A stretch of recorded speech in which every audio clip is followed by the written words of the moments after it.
Welcome to CPA Coders. In this session, I'm going to introduce you to XlsxWriter. XlsxWriter is another third-party library that is very similar to OpenPY XL. By the name of it, you can tell this library is to write and create an Excel. It does not do reading Excel content for data processing. So why I introduce another third-party library in addition to OpenPY XL? And to be fair, I don't normally use XlsxWriters myself in my day-to-day life either.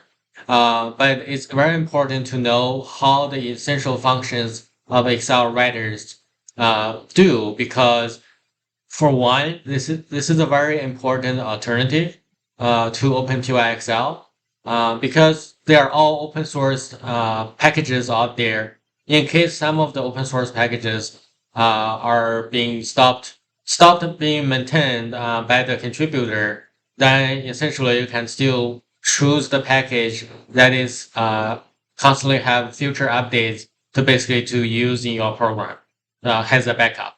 And secondly, XlsxWriters is particularly helpful to write and create large Excel files. So I'm talking about large Excel files in hundreds of megabytes. Like this is where you need to write a lot of data to Excel. So XlsxWriter's performance tends to be better than OpenPY XL. So those are the two important reasons why I want you to learn XlsxWriter in addition to OpenPY XL. So I hope you enjoy the next few sessions for XlsxWriters. And again, please take the time, open the VS Code, and run through our code examples yourself.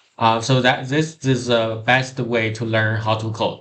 Thank you very much, and I hope you enjoy it.